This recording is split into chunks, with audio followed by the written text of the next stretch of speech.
तर जून महिन्यातील लिंबोण्यांसाठी कोणत्या औषधाची फवारणी करायची आणि कशासाठी करायची याविषयी आपण आज सविस्तर चर्चा करणार आहोत. तर व्हिडिओ शेवटपर्यंत नक्की पहा. आता ही समोर दिसणारी औषधं आहेत आपण फवारलेली आहेत आणि त्याचा रिझल्ट कसा आलेला आहे आपण एक 8 दिवसांनी तुम्हाला दाखवणार आहेत.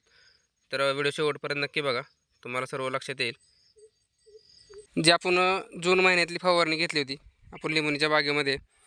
जून महिन्यात जी पावसाळ्याच्या सुरुवातीला जी पाऊस पडल्याच्यानंतर जी फुलं लागणार आहेत त्याची आणि ती फुल गळती होण्यासाठी आपण जी फवारणी केली ती ती बघू शकताय. 100% त्याचा आपला रिझल्ट आलेला आहे. आता तुम्हाला जी स्क्रीनमध्ये जे औषध दिसत आहेत ते आपण औषधं फवारणी केली ती फवारणी केल्याच्यानंतर आता ही तुम्हाला खाली दिसतंय लिंबोणीच्या झाडाखाली पूर्णतः हे जे तुम्हाला दिसतंय पूर्ण तूर ह्याचा जळून गेलेला आहे, पूर्ण पडून गेला आहे, ह्याला काहीच राहिलेलं नाही. बघू शकता ही पूर्ण जे आलेले होतं नवीन नवीन फुलं जी लागलेली ती बघू शकता हे तुटून खाली पडलेत आणि हे अशी खाली पडतात. ह्याला काहीच राहिलेलं नाही.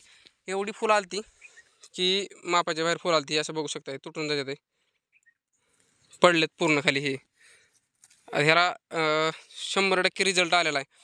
आता हे असं बघू शकताय ह्या साईडला ह्याला फुल इतकं फुल लागलं होतं पावसाच्या सुरुवातीला की भरपूर फुल लागलं होतं आणि ही खाली पूर्णतः आता पडलेलं आहे. आता या झाडावरती कुठंच फुल दिसत नाही तुम्हाला.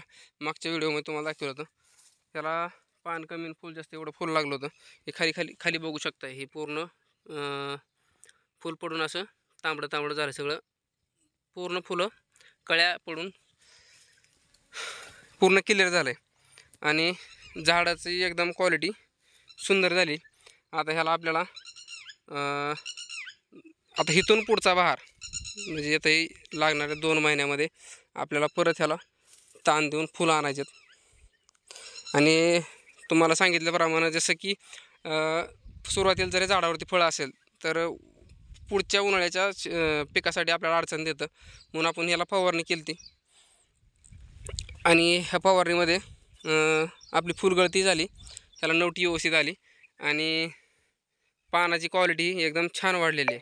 बघू शकता अशा पद्धतीने चमक आहे पानावरती, कुठल्याही प्रकारची आळी नाही किंवा ह्याच्यावर कुठलाही डाग नाही आहे. बघू शकता कुठल्याच पानावरती असा डाग दिसत नाही, तुम्हाला दिसणार नाही कोणत्याच झाडावरती.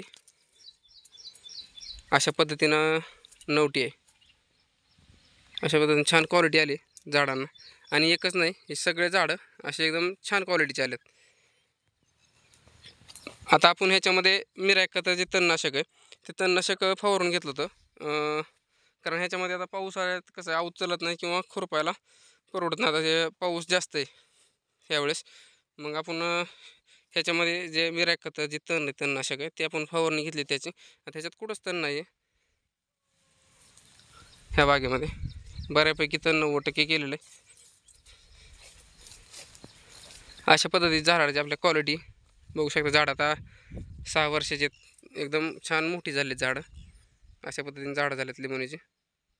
लिंबोणी फळबाग अशी आहे की तुम्ही एक वेळेस लावल्याच्यानंतर मग तुम्हाला कंटिन्यू फळ मिळतं, उत्पन्न मिळतं. जास्त झंझट करायची गरज नाही, फक्त तोडायचं, खत व्यवस्थापन आणि पाणी, जास्त बाकीच्या ह्यासारखी झंझट नाही आहे. तर माझं हा व्हिडिओ असं ह्यासाठी होता की बाबा जी मी पाठीमागचा व्हिडिओ टाकला आहे जून महिन्यातली जी फवारणी आपण केली ती, जी फुलं जी आली ती पाऊस पडल्याच्यानंतर जी फुलं आली ती फुल गळावून ह्यासाठी केली ती आपण फवारणी आणि त्याचा आपल्याला 100% रिझल्ट भेटला. आता बऱ्याच जणांनी कमेंट केली ती की त्या औषधाची नावं सांगा. आता मी त्याचं व्यवस्थित फोटो टाकलेले आहेत स्क्रीनवरती व्हिडिओमध्ये, तर ती बघा. आणि ती औषधी आपण फवारणी केली. फवारणी केल्याच्यानंतर आपल्याला एक 100% म्हणू शकतो रिझल्ट आपल्याला भेटला आहे. बघू शकता झाडाच्या खाली पूर्ण फुलगळती आपली झालेली आहे आणि जे फूल निघतंय ती बंद झालं आणि जे आलतं ते पडून गेलं. आता आता ह्याच्यानंतरच आपल्याला फूल धरायचं आहे. आता जसं की आता ही बागेमध्ये जर आता झाडावरती फळ नसेल किंवा फूल नसेल तर पुढच्या 2 महिन्यामध्ये ऑटोमॅटिकली ह्याला फूल लागणार आहे. मग फूल लागल्याच्यानंतर ऑटोमॅटिक ती दिवाळीच्या नंतर आपल्याला मार्केटला विकायला येतं. दिवाळीच्या नंतर जसं की जानेवारी फेब्रुवारीमध्ये जानेवारीपासून स्टार्ट होतो. म्हणजे दिवाळीच्या नंतर जानेवारीपासून बी बाजारभाव एकदम टाईट होतो. त्याच्यामुळे 100+ला बाजारभाव राहतो. 50च्या पुढं जरी विकलं 100+150पर्यंत जातं. मग तसं जरी विकलं तरी मग तुम्हाला जे बागेचं उत्पन्न आहे ते मग व्यवस्थितरित्या मिळतं. जे तुम्ही कष्ट करताय त्याचं तुम्हाला फळ मिळतं थोडक्यात म्हणू शकतो आपण. आता अशा पद्धतीने झाड आहेत. आता ही जमीन अशी एवढी काही ही नाही, भारी जमीन नाही आहे, एकदम हलकी चुनखडी मुरमाड जमीन आहे. त्याच्यात आपलं ही फळबाग एकदम छान क्वालिटीची आहे. बघू शकता अशी झाड आहेत छान क्वालिटीची. आपली ही लागवड आहे 20 बाय 15 फुटावरची लागवड आहे. आता हे ओळीच्या मधलं अंतर 20 फुटाचं आहे आणि झाडांच्या मधलं अंतर 15 फुटाचं आहे. जेणेकरून ही आता ही आणखीन थोडी मोठी झाली की हे लाईनच्या झाडांच्या मधलं अंतर ही कव्हर होऊन जाणार आहे आणखीन 2 वर्षात. मग जसं आता माल न्यायचा आपल्याला बाहेर काढायचा किंवा हवा खेळती राहायला पाहिजे. जसं वारं बिरं सुटलं किंवा हे असलं हे मध्ये मोकळं आपलं जाता येता यावा, माल काढताना यावा. मग असे थोडं 20 फुटाचं अंतर व्यवस्थित ठेवलं आहे. लय दाटण झाल्याच्या नंतर मग झाडं बी सुधारत नाहीत. कधी कधी पडायची भीती राहते झाडं हवा खेळती नाही राहिल्यावर, आणि माल व्यवस्थित लागतो थोडासा झाडं खेळती असल्यावर, हवा खेळती असल्यावर. अशा पद्धतीनं आपल्याला बागेचं आपण नियोजन करतो. तर जे आपल्या शेतकरी बांधवांनी कमेंट केली की तुम्ही कोणती औषधं फवारली आणि त्याचा रिझल्ट आला का, तर मग ते रिझल्ट दाखवण्यासाठीच आपण आज व्हिडिओ हा बनवला. हे असे फुलं बघू शकता, हे ऑटोमॅटिकली तुटून जातात. हे असे अडकलेत, हे अशा ऑटोमॅटिक पडून जातात खाली. तर आपल्याला तेच करायचं होतं. आपल्याला ज्याच्यासाठी आपण फवारणी केली ती त्याचा रिझल्ट आपल्याला 100% मिळाला. आता मी बी यावेळेस सुरुवातीला फवारणी केली ती दुकानदाराला विचारून, आता बऱ्याच जणाला विचारून केली ती. आता त्यातला आपल्याला एवढा सुरुवातीला अनुभव नव्हता, पण आपण जे काही आता हे फवारलं त्याचा आपल्याला 100% रिझल्ट मिळाला.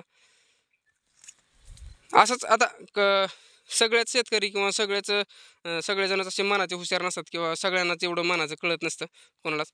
तर बऱ्यापैकी ह्याला विचार, त्याला विचार, दुकानदाराला विचार, काही शेतकऱ्यांना विचार, जे जाणकार आहेत त्यांना विचार, असं म्हणजे चौकशी विचारपूस करूनच नियोजन करायचं. मग थोडा ज्याची टक्केवारी म्हणजे ज्याचं जास्त खरं वाटेल, ज्याचं म्हणजे 10पैकी जर 6-7 जणांचं जर एकच येत असेल तर आपण ती फवारायचं किंवा ती कामं करायची. म्हणजे थोडं सोपं जातं, म्हणजे अडचणी येत नाहीत. आता अशा पद्धतीची आपली क्वालिटी झाड आहेत. आणखी ह्याला नाही आपण सेंद्रिय खत बी नाही टाकलं आणि रासायनिक खत आपलं म्हणजे शेणखत बी नाही टाकलं आणि आपलं हे बी खत बॅगमधलं बी खत नाही टाकलेलं आता कोणतंच आणखीन ह्याला.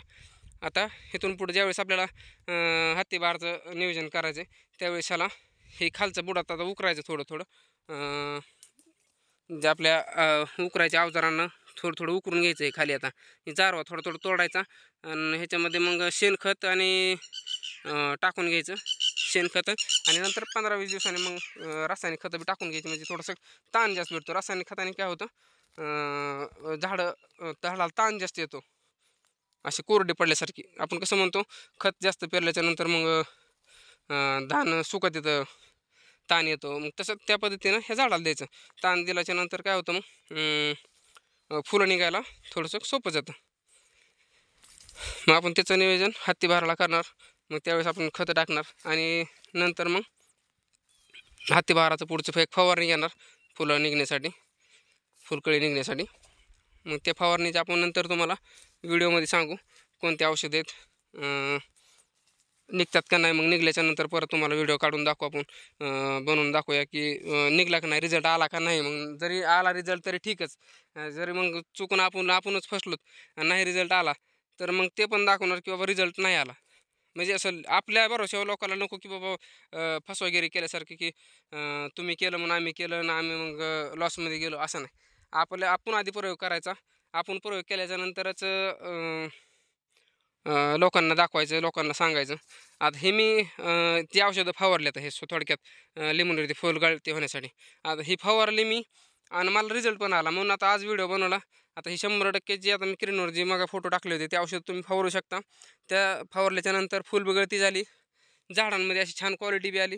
म्हणजे मग असं फसवेगिरी होत नाही आणि असं चुकून डुप्लिकेट पाण्याचं आपलं सांगण्याचा काय उद्देश नाही. आणि आपल्याला काय त्याचं सांगून आपल्याला काय त्याचं मिळणार नाही. काही मिळलं तरी आपण ते करणार नाही, कारण दुसऱ्याला फसवायला बघितलं लोकांना म्हणतात ना लोकांसाठी खड्ड्यात ज्या लोकांना दुसऱ्यांसाठी खड्डा खांदायला गेलं की स्वतःला आपण अगोदर त्या खड्ड्यात उतरावं लागतं. तसं आपल्याला ते नको. आपण आहे ते रिअल सांगतो. जे आपल्याला म्हणजे स्वतः आपण आधी प्रॅक्टिकल करतो. जर चांगलं असेल तर तुमच्या शेतकऱ्यांपर्यंत दाखवतो तो. तर अशा पद्धतीने आपल्याला छान रिझल्ट मिळाला. तर जे कोणी लिंबूने शेतकरी असतील तर त्यांच्यासाठी म्हणजे हाती भार धरण्यासाठी हे एकदम छान आहे. तर अशा पद्धतीनं आपली बाग आहे. तर ज्याला कोणाला फवारायचे ते फवारू शकता, हत्ती भाराचं नियोजन करू शकता अशा पद्धतीनं.